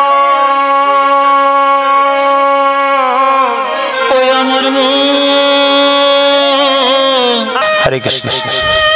না না আপনাকে না, আপনি বসুন। মুকুন্দ সরকার ডাকছে নবাব। মুকুন্দ সরকার ওকে তো অনেকেই চশমা পরে বসে। রাধা রানী কি, শ্যাম সুন্দর কি, মদন মোহন কি, এই যে আপনাকে ডাকছি, আপনাকে সঙ্গে সঙ্গে নবাব হোসেন সাহেব ফকির। এই যে বাবা আমায় ডাকছো, কি নাম তোমার? আমার নাম হোসেন। কি নাম, কি নাম? আমার নাম হোসেন ফকির। ও হোসেন ফকির, কোনো ব্যাপার নেই, হিন্দু মুসলমান কোনো ব্যাপার নেই। এক কাজ করো, কি হয়েছে তোমার? আমার পেটে যন্ত্রণা। এই দেখি দেখি দেখি দেখি দেখি দেখি দেখি তোমার জামাটা খোলো তো। মন দাও, মন দাও, কীর্তনে মন দাও। তোমার জামাটা খোলো তো। যেই না বলেছি জামাটা খুলো তো, নবাব হোসেন সাহেব মনে মনে ভাবছে আমি এত বড় বাংলার নবাব, আমাকে জামা খুলতে বলেছে। জামা আমি খুলবো, কিন্তু পেটের যন্ত্রণা যদি ভালো না হয় তাহলে বুঝিয়ে দেবো আমি কে। এই যে কি ভাবছো ভাই, এত এত লোক দাঁড়িয়ে আছে। ভয়ে মুকুন্দ সরকার জামাটা খুলেছে। এবার মাটির বারান্দাতে গড়াগড়ি দাও। যেই না মাটির বারান্দাতে গড়াগড়ি দিয়েছে, অমনি মনে মনে ভাবছে কালের কাল, বর্ষাকাল, হরিণে চাটে বাঘের গাল, নেহাত বেকায়দায় পড়েছি বলে নইলে। আরে ভাবছো কি গড়াগড়ি দাও। যেই না গড়াগড়ি দিয়েছে, চমকে দিয়ে বলছে, চমকে উঠে বলছে, মুকুন্দ কবিরাজ বলে কি তোমার কোনো ওষুধ দেওয়া থাকে নাকি? বলে কেন? যেই না গড়াগড়ি দিলাম অমনি আমার অর্ধেকটা পেটের রোগ ভালো হয়ে গেল। ও সবাইকে দিতে দিতে একাড্ডু পড়ে গেছে, তোমার কাজে লেগেছে। দেখি দেখি দেখি হা করো তো। যেই না আসল ওষুধটা দিয়েছে অমনি তার পেটের যন্ত্রণা ভালো হয়ে গেছে। আসল কথাটা কি বলুন তো? ভক্ত পদ ধুলিয়ার ভক্ত পদ জল, ভক্ত পদ ভক্ত ভক্ত শেষ হয় তিন মহাবল। সবার কাছে নিবেদন রইল, যে যেখানে বসে আছেন মন দিয়ে শুনবেন। আমি একবারে জীবন্ত ঘটনা আপনাদের সামনে বর্ণনা করে দিয়ে যাই। যারা কীর্তন শুনছেন, যারা মোবাইল ফোনে ফোন করছেন, সবাই ফোন করবেন, দরকার আছে, কিন্তু প্রয়োজন মতো করে, শব্দ না করে চুপচাপ শুনে। হুগলি জেলায় আমি করোনার সময় গান করতে গিয়েছিলাম। তো তিনটে মেয়ে কলকাতা থেকে হুগলিতে ওদের বাড়িতে কীর্তন শুনতে এসছে, 4 চাকা গাড়ি।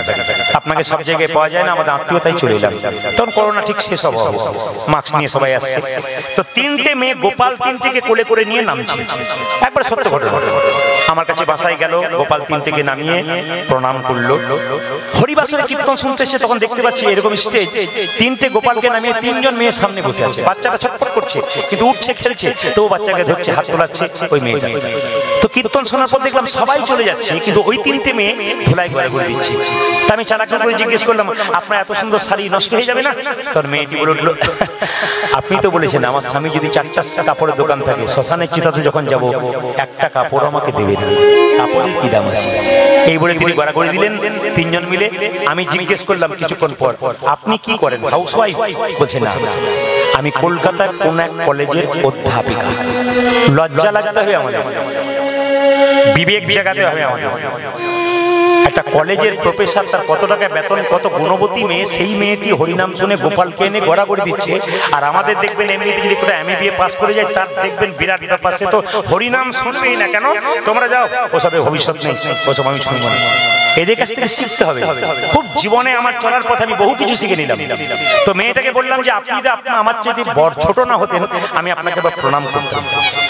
আবার একজনকে জিজ্ঞেস করলাম, আপনি কি করেন? বলছে আমার স্বামী দাঁতের ডাক্তার, আমিও দাঁতের ডাক্তার। চলে এলাম কীর্তন শুনতে, গোপালকে কোলে নিয়ে। একটা মেয়েকে জিজ্ঞেস করলাম, খুব কম বয়স, তুমি কি করো? কলকাতায় কোনো বিউটি পার্লারে আমি কাজ করি। বললাম আমিও তো বিউটি পার্লারে কাজ করি। আপনি কখন করেন? কীর্তনে ফাঁকে? বললাম না, কীর্তন চলতে চলতে। বললাম কিরকম? তুমি তো বিউটি পার্লারে কাজ করে মেয়েদের বাড়িটা সুন্দর করার চেষ্টা করো, আর আমি হরিনাম নামক বিউটি পার্লারে কাজ করে ভক্তদের হৃদয় মন্দিরটাকে ভালো করা। আপনি যত কীর্তন শুনবেন, আপনার বাইরে ভালো হোক আর না হোক, আপনার ভেতরটা কিন্তু ভালো হতে হবে।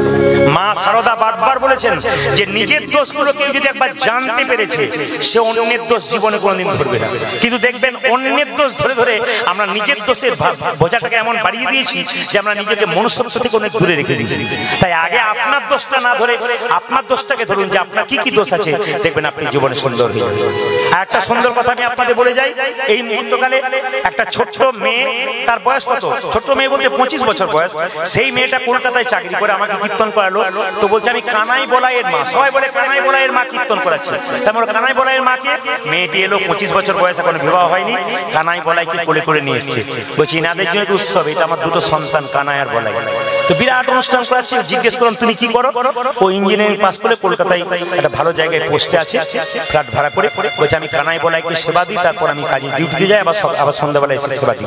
তার মানে এদের কাছ থেকে শিখতে হবে, একটা মেয়ে চাকরি করছে, সেও কৃষ্ণ ভক্ত, সেও ভজন শিখেছে। আর আমরা সামান্য একটু সংসারে কাজ করতে করতে একবার ভগবানকে ভজনা করতে পারি। কিন্তু মাথায় রাখবেন, আপনারা ভগবান ভজন করবেন কেন? একটা বাচ্চা ছেলে জন্ম নেবার পর কি খাবে আপনারা কে ভেবেছেন?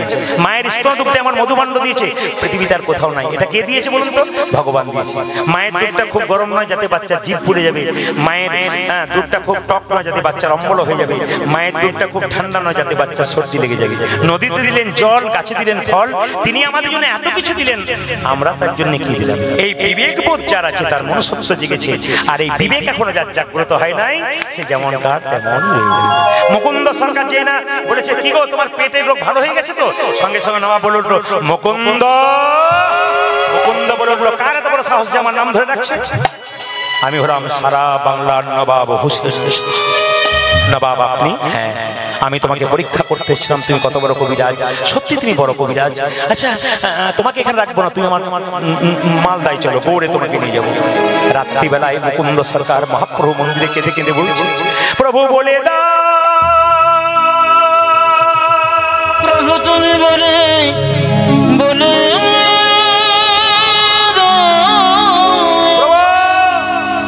তুমি আমাকে গরিবের চিকিৎসা করতে বললে, জীবের দ্বারে হরিনাম দিতে বললে, আমি কি করে মুসলমানের বাড়িতে সেবা করব? ভগবান আকাশবাণী করে বললেন ঈশ্বর যা করে তা, এদিকে এদিকে এদিকে, ঈশ্বর যা করে তা, জোরে বলুন ঈশ্বর যা করে তা।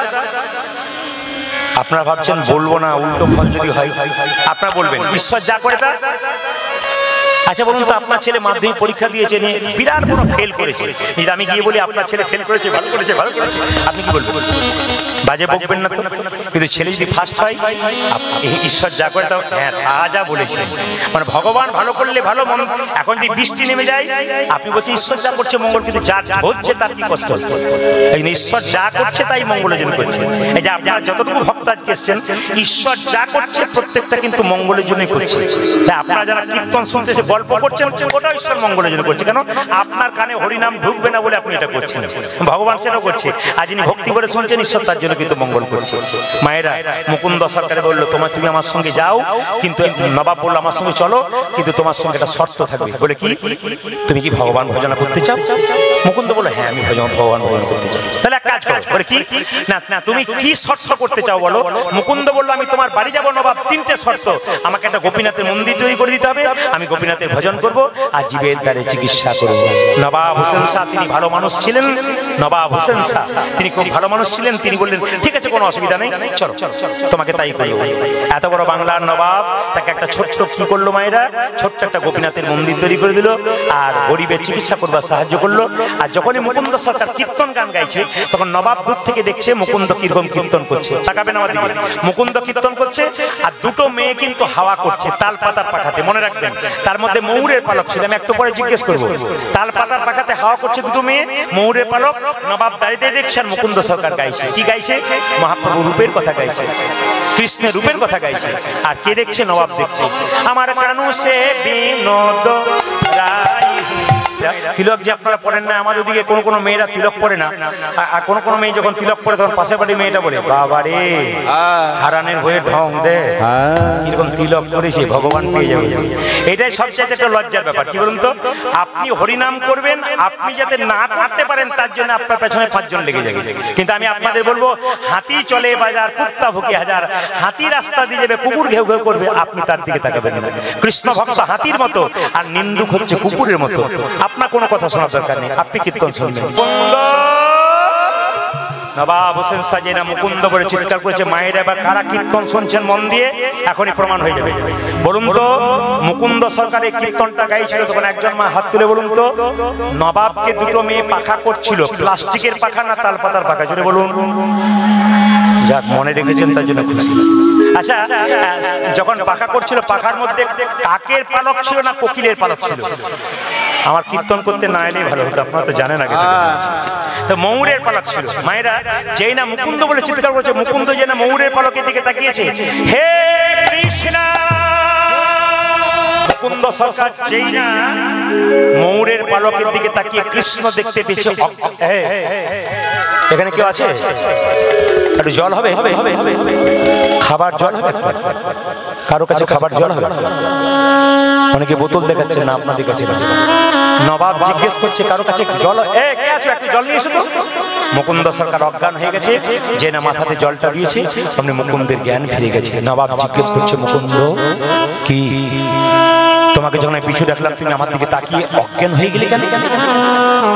মুকুন্দ মনে মনে ভাবছে, তুমি তো মুসলমান, আমি তো হিন্দু, কৃষ্ণ অনুরাগের কথা কি করে জানি? জীবনে কাউকে মিথ্যে কথা বলিনি, আজ একটা মিথ্যে কথা আমি বলবো। নবাব, আমি সারা বাংলা চিকিৎসা করি, আমার মৃগীর ব্যাধি আছে।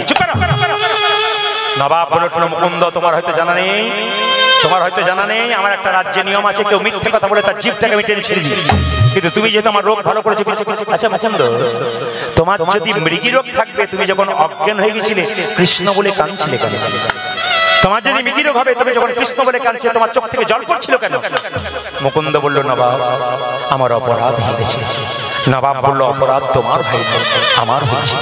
তোমার মতো কৃষ্ণ ভক্তকে আমি আমার কেনা গোলাম মনে করে আমি বড় ভুল করেছি। তবে মুকুন্দ, তোমার যে এত অভাব ছিল আর কোনো অভাব থাকবে না, গোটা শ্রীখণ্ডটা আমি তোমার নামে লিখে দিলাম। মায়েরা বলুন তো, ঈশ্বর যা করে তা? মুকুন্দ সরকারের কিছু ছিল না, কিন্তু নবাব কি করলো? মহাপ্রভু তারা নবাবকে দেয় কি করলো? মুকুন্দ সরকারকে গোটা শ্রীখণ্ডটা লিখে দিল। তবে শোনো, তুমি ফিরে যাও মুকুন্দ, কিন্তু আমার যদি কোনদিন রোগ হয় তুমি ফিরে এসো, কথা দিলাম নবাব, আমি নিশ্চয় আসবো। মুকুন্দ সরকার বাড়ি যাচ্ছে, আর যেতে যেতে গাইছে, ওই আমি কোথায় গেলে পাবো গো দেখো আমার ঘন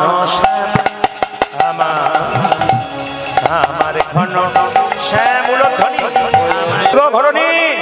এসেছি আমি বহুদিন পর, স্ত্রীর কাছে এসছে। স্ত্রী চিৎকার করে বলে, স্বামী তুমি যেদিন থেকে গেছো আমার শরীরে বড় গন্ডগোল। কি কি আমার হলো গো স্বামী, কি হলো?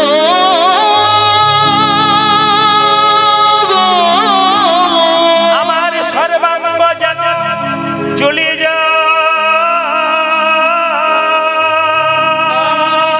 আমার সর্বাঙ্গ যেন জ্বলে আমার হলো। মায়েরা, মুকুন্দ সরকারের স্ত্রীকে মহাপ্রভু একটু চিবানো পান দিল, বললো এই চিবানো পানটা দিয়ে দাও, তোমার স্ত্রীর রোগ তো ভালো হবে, একটা নতুন লক্ষণ ক্রমে তোমার স্ত্রী গর্ভে সন্তান আসবে। আমি আপনাদের বলে রাখি, এখানে যারা কীর্তন শুনতে এসছেন অনেকে ঠাকুর, অনুকূল ঠাকুরের শিষ্য আছেন। ঠাকুর অনুকূল চন্দ্র প্রেমময় বলেছেন যে মেয়েদের পেটে বাচ্চা এলে 3টে নিয়ম পালন করতে। অনেকগুলো আছে, তার মধ্যে 3টে আমি প্রধান বর্ণনা করি যে 3টে কি কি। কোনো মেয়ের পেটে বাচ্চা থাকলে প্রথম ঠাকুর বললেন যে তাকে তুলসী মন্দিরে জল দিয়ে পরিক্রমা করতে হবে। দ্বিতীয় কি, বড় বড় মহাপুরুষকে প্রণাম করতে হবে, ঈশ্বরচন্দ্র বিদ্যাসাগর, রবীন্দ্রনাথ ঠাকুর, প্রণামটা করতে হবে। কেন? মনোবিজ্ঞানীরা বললেন যদি পেটে বাচ্চা থাকলে মহাপুরুষের ছবি থেকে প্রণাম করে তাদের ভাবটা কিছুটা সন্তানের মধ্যে বর্তায়, কিছুটা বর্তায়। এই জন্য মায়েদের কিছু কাজ আছে। একটা কথা বলে রাখি মায়েরা, সাধুগুরু বৈষ্ণব দেখলে আপনাকে প্রণাম করতে হবে। আপনি যত নত হবেন আপনার সন্তান কৃষ্ণ ভক্ত। আমি এমনি চঞ্চল হতে পারেন, আপনার ছেলে কৃষ্ণ ভক্ত হয়ে গেল কি করে? আপনার পেটে যখন বাচ্চা ছিল তখন আপনি কৃষ্ণ নাম করেছেন, একটু ভক্তি করেছেন বলে আপনার সন্তান ভালো হয়ে গেল। আপনি পরিবর্তন হন, দেখবেন আপনার জীবন সুন্দর হয়ে যাবে। অনেক মেয়েদেরকে দেখেছি আমি, কলকাতা একটা আসলে গান করতে গিয়ে দেখেছি, একটি মেয়ে প্রতি বছর ওখানে কীর্তন শুনতে আসে। আমি পরপর 7 বছর গান করে এসেছি, তো 5 বছর ধরে দেখলাম মেয়েটা গান শুনছে, আধুনিকা মেয়ে, এমন পোশাক পরে আসে আধুনিকের মতো, কিন্তু আসলে সামনে বসতে হবে। তো এই গত বছর গিয়ে দেখলাম, চমকে গেলাম, মেয়েটা নামাবলী নিয়েছে, তিলক নিয়েছে, সবকিছু নিয়েছে, ভক্তি হয়ে বসে আছে।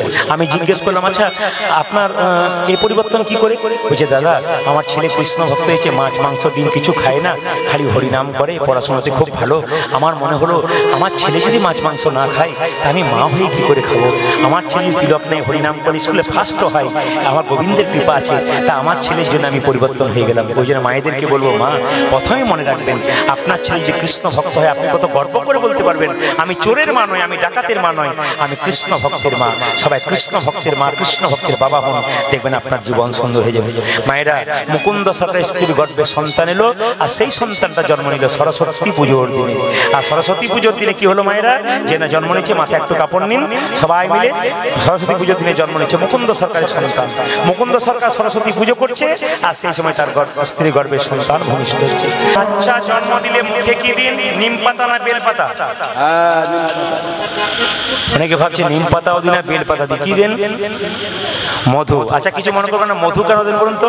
বাচ্চা নাকি মিষ্টি মিষ্টি কথা বলে, বড় হয়ে বলে চুপ করো, দেখবেন মা কিছু বলতে গেলে চুপ করে বলে। আবার কিছু মনে করবেন না, আমি মেদিনীপুরে এক জায়গায় গান করছি তো ভদ্র মহিলা বলছেন, আমার বাড়িতে আপনাদেরকে বাসা রাখলাম, আমার ছেলে কিন্তু পড়াশোনা করছে, কিছু মনে করবেন না, আমার ছেলে না খুব মন দিয়ে পড়ছে। বললাম কোনো অসুবিধা নেই, এদেরকে বললাম একবার চুপ করে থাকো, ওর পরীক্ষা আছে।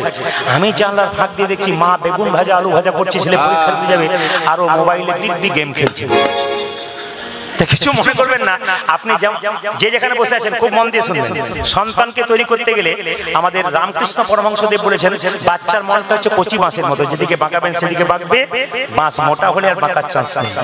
তাই আপনি মা বাবা হয়েছেন, আপনার সন্তানকে শিক্ষা দেওয়ার সময় এটাই। আবার চাণক্যদেব কি বলেছেন দেখুন, 5 বছর পর্যন্ত বাচ্চার কোনো দোষ ধরবেন না। 5 থেকে 5 বছর পর্যন্ত খেলবে, পড়বে, ভাঙবে, কিচ্ছু বলবে না, কিন্তু 5 থেকে 15 বছর পর্যন্ত শাসনের চোখে রাখবে ছেলে মেয়েকে।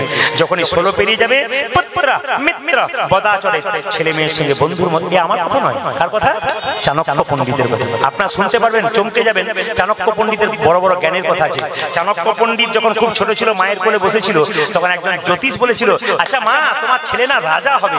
মায়ের আনন্দ হয় যদি সে শুনতে পায় আমার ছেলে রাজা হবে। চাণক্য, তুই রাজা হবি, আমায় ভুলে যাবি না তো? চাণক্য বলল, মা রাজা হবো কেন? জ্যোতিষ বলেছিল সামনের দাঁত দুটো বড়, ওইগুলো দেখে বলেছে তুই রাজা হবি। ও আমার সামনের দাঁত দুটো বড় হলে বুঝি বড় লোক হয়, রাজা হয়? আরে না না, তোর দাঁত দুটো লক্ষণ খুব ভালো, ওই জন্য বলছে তোর দাঁতটা দেখে বললো তুই রাজা হবি, আমায় ভুলে যাবি না তো? বলছে মা, দাঁতগুলো বড়, জ্যোতিষ বলেছে আমি রাজা হব, আর তোমাকে ভুলে যাবো? আচ্ছা তুমি কোল থেকে নামিয়ে দাও। যখন মা নামিয়ে দিয়েছে, দূর থেকে একটা পাথর কেনে চাণক্য পণ্ডিত তার দাঁতগুলোকে ভেঙে দিয়েছে। গড় গড় করে রক্ত পড়ছে।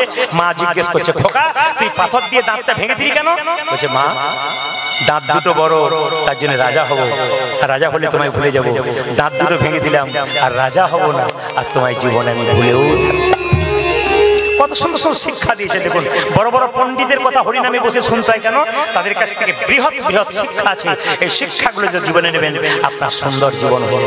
এই জন্য আমি আপনাদের বারবার বলবো, যিনি আপনারা শিল প্রভুপাদ ইস্কন মন্দিরের প্রতিষ্ঠাতা, তার কথা শুনবেন। তার মা তো কৃষ্ণ ভক্ত ছিল, তার বাবা কৃষ্ণ ভক্ত ছিল। তার বাবা কলকাতায় বাস করতেন। ছোটবেলায় তার বাবার কাছে খেলা করতো। সকালবেলায় বাবা 10টা পর্যন্ত দরজায় বসে থাকতো। কোনো বৈষ্ণব গেলে বলতো, একবার আসুন, একবার আসুন। কি হয়েছে বলবেন তো? আমার ছেলের মাথায় হাত দিয়ে বলুন যেন রাধারানী কৃপা হয়। বাবা ডেকে ডেকে বৈষ্ণবকে বলতো, আমার ছেলের মাথায় একটু হাত দিয়ে শুধু বলে দিন যেন রাধারানীর কৃপা হয়। আমরা কীর্তন করতে যাই, অনেক মায়েরা বাচ্চাকে কোলে করে নিয়ে বলে, আপনি একটু আশীর্বাদ করে দিন যেন আমার ছেলে কৃষ্ণ ভক্ত হয়। এই যে মায়েদের আকুলতা, বাবাদের ব্যাকুলতা, এই জন্য আপনার ছেলে কৃষ্ণ ভক্ত হবে। কেন? আপনার রক্তে ভক্তি রয়েছে। আপনাকে তিলক মালা নিতে হবে তার কোনো কথা নাই। আপনার ভেতরে চৈতন্যটা জাগতে হবে যে আমি কৃষ্ণ ভক্ত হতে পেরেছি। যদি ভেতরে আধ্যাত্মিকতা জন্মায়, ভক্তি জন্মায়, আপনার ছেলে কৃষ্ণ ভক্ত হবে না। কে বলেছে? শুধু ভক্তিটা আপনাকে জন্মাতে হবে। আপনার নাতি নাতনি সবাই শিখতে পারবে, আপনাকে আচরণ দেখে শিখবে। তাই শিল প্রভুপাদের বাবা তাকে এরকম ভাবে তৈরি করেছিল। আজকে শিল প্রভুপাদ বিশ্ববিখ্যাত হয়ে গেল। মায়েরা, মধু দেওয়ার নিয়ম নয়। মধু দেওয়ার নিয়ম কি দেখুন, শাস্ত্র পরিষ্কার করে বলে দিয়েছে, মধু কিন্তু জন্মের পরে দিতে হয়। কেন বলুন তো? ছেলে জন্ম নিয়ে কান্নাকাটি করে চুপ করে না, ওই জন্য মধু দিয়ে মা কান্না বন্ধ করে। মধু দিতে হয় কখন? আতুর ঘর থেকে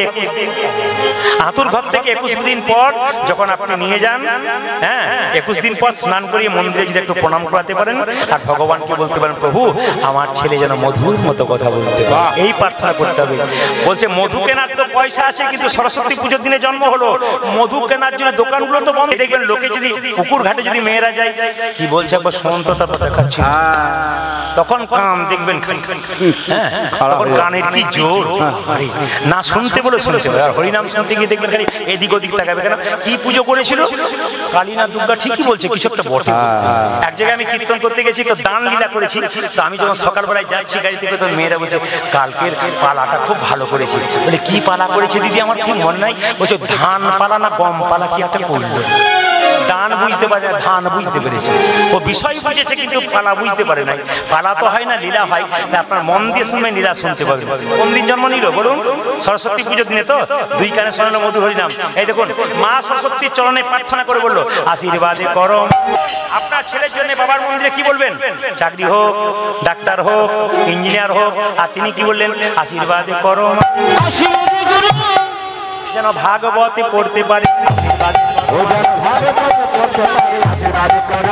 ভাগবতে পড়তে পারে, আশীর্বাদ করো, আশীর্বাদ করো মা।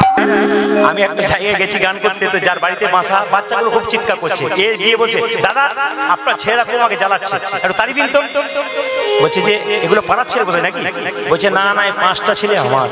বলছে বাবা রে, এক ছেলের বাপ হতে বাবাদের কত যন্ত্রণায়, বলে 5 ছেলের বাপ।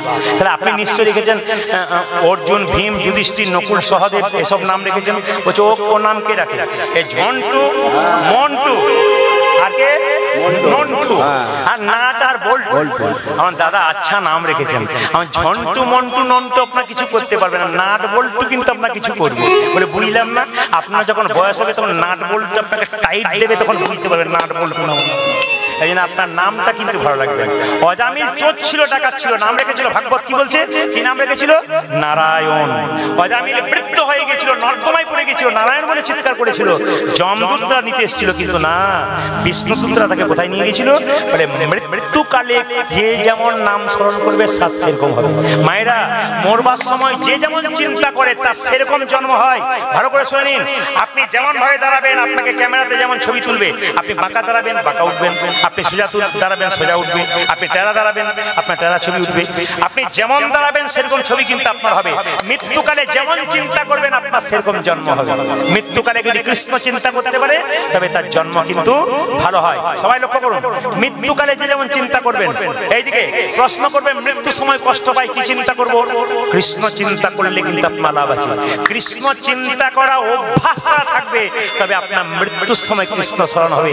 আর জীবনে আপনি কৃষ্ণ নাম করলেন না, মৃত্যুর সময় আপনার কৃষ্ণ চিন্তা কিন্তু কোনদিন আসবে। তাই রাধি বলুন, রাধা রানী কি? জোরে বলবেন, জোরে, রাধা রানী কি? শ্যাম সুন্দর কি? মায়েরা, যেই না পেছন থেকে একটা ছোট্ট ছেলে, কবিরাজ, কবিরাজ, কি নাম তোর? তোর কি নাম? আমার নাম হচ্ছে গোপাল। কোথা থেকে এসেছিস? পাশের গ্রাম থেকে। কি হয়েছে? আমার বাবার খুব পেটে যন্ত্রণা, তুমি একবার দেখতে চলো। হ্যাঁ রে, আমি যে কোনো ব্রাহ্মণ ডাকি নিজে পুজো করবে, তবে দাঁড়া দাঁড়া, আমার এ রঘু, রঘু কি হলো বাবা?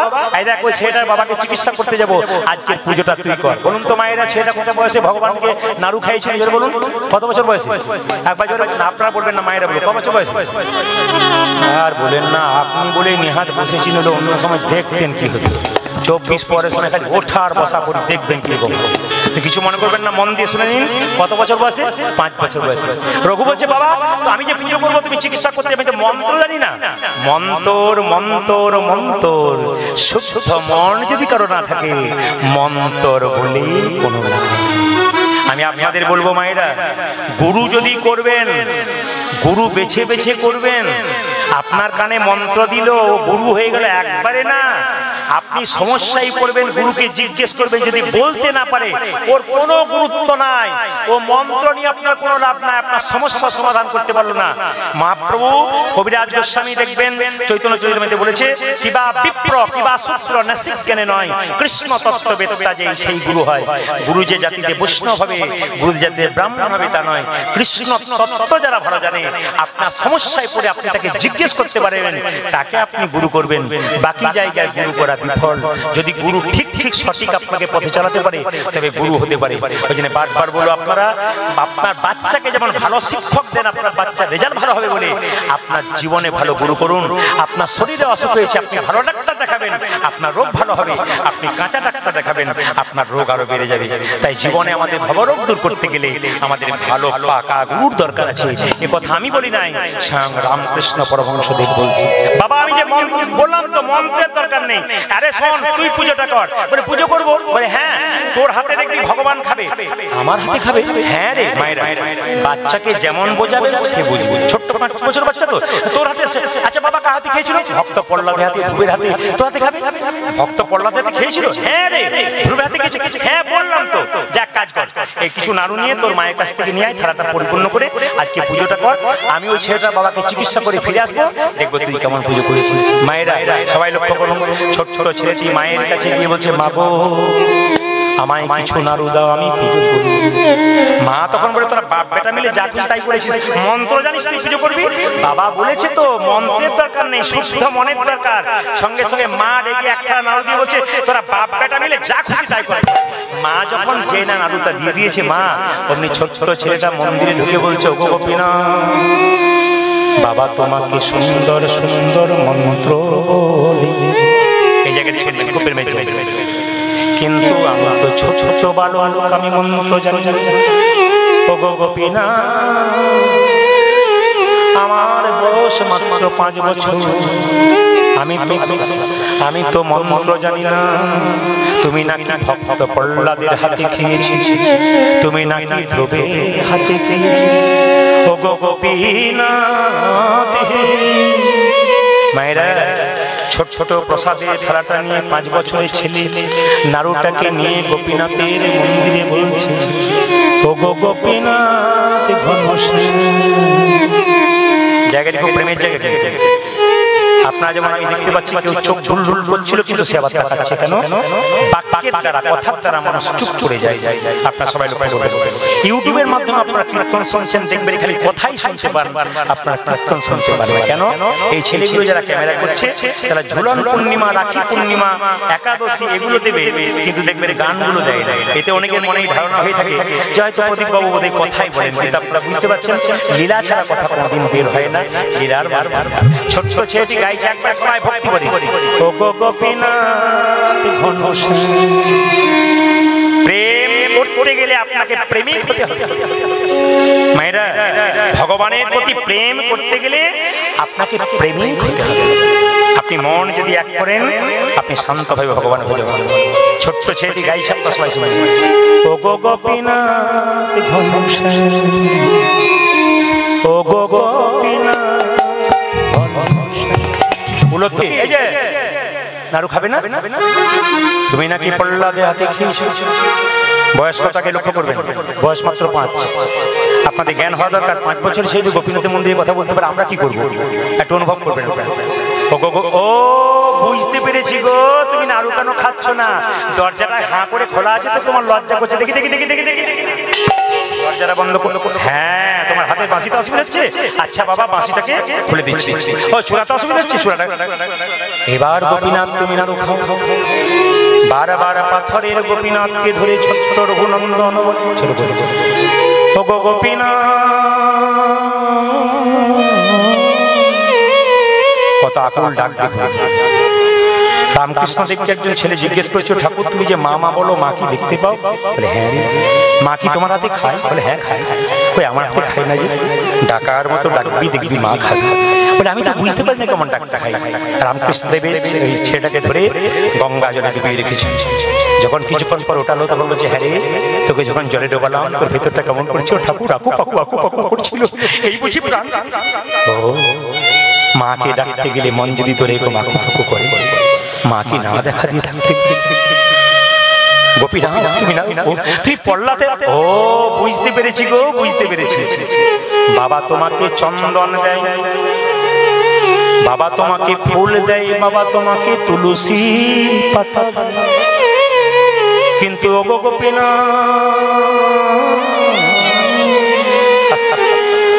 বাবা তোমাকে তুলসী পাতা দেয়, ফুল দেয়, চন্দন দেয়। আমার তো তুলসী পাতা কাছে নাই, তবে সাধুগুরু বৈষ্ণবের মুখে শুনেছি, যদি কারো সাধুগুরু বৈষ্ণবের মুখে শুনেছি, তুলসী পাতা যদি কারো কাছে নাই বা রইল, তবে মন তুলসী গোবিন্দের চরণে, যদি কারো কাছে চন্দন নাই বা রইল। ওগো গোপীনাথ,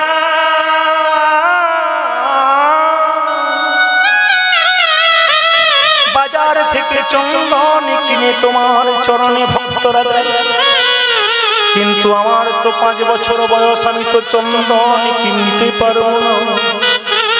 তবে সাধুগুরু বৈষ্ণবের মুখে শুনেছি চন্দন নাই বা রইল ভক্তি চন্দন তোমাকে দেব।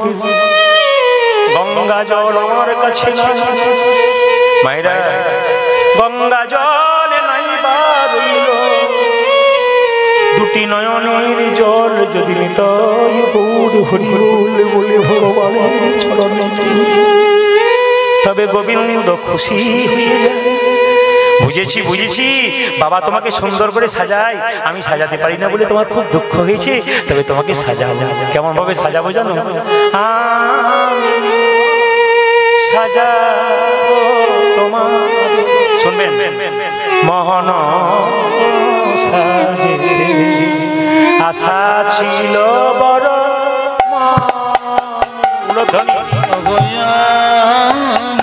মুকুন্দ সরকার যখন চিকিৎসা করতে গেছে ছোট্ট ছেলে বলছে তুমি নাড়ু খাবে না, তুমি নাড়ু খাবে না, দাঁড়া বাবা আমাকে এসে কি বলবে, তোমার পায়ে আমি মাথা থেকে মরবো।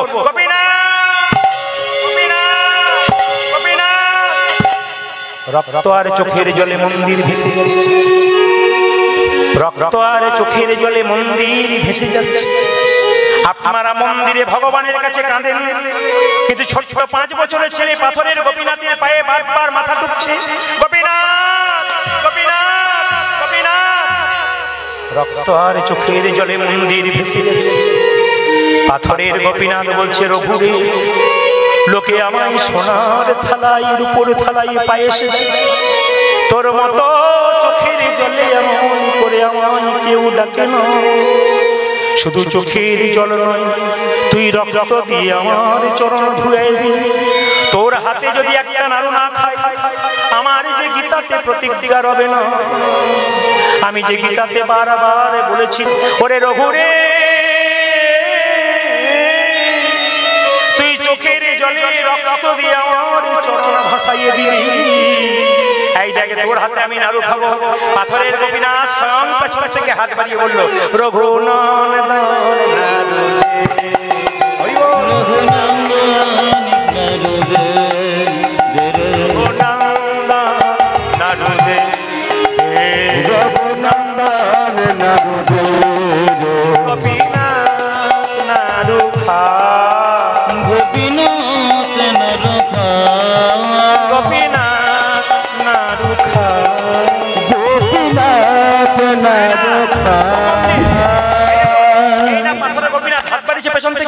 এক একটা করে নাড়ু দিচ্ছে, পাথর গোপীনাথ খেয়ে দিচ্ছে।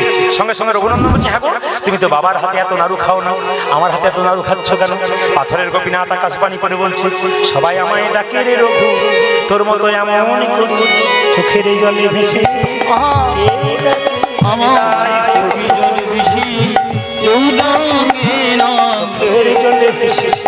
কেউ ডাকে, এমন চোখের জলে ভেসে কেউ ডাকে না। চোখের জলে কেউ ডাকে, আমি মন্ত্রে তন্ত্রে সবাই এমন চোখের জলে কেউ ডাকে,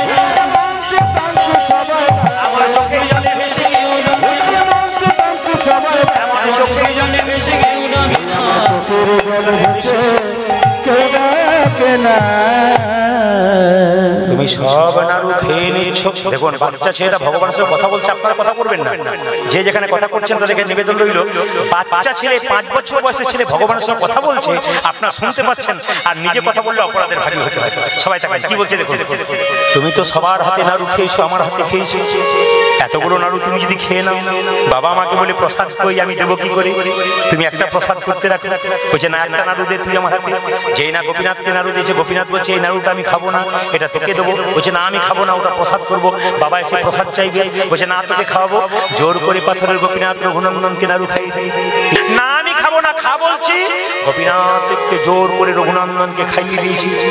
হ্যাঁ গো গোপীনাথ, সব প্রসাদ তুমি খেয়ে নিলে, থালা ফাঁকা হয়ে গেল, এখন কি করব? আমার বাবা এসে প্রসাদ চাইবে। সবাই তাকান, যেই না মায়ের মা মা কি হয়েছে রে? হয়ে গেছে, মধু দেবো কি করে? এক কাজ করো, মধু নাই বা কিনে পেলাম, 2 কানে শোনাই মধু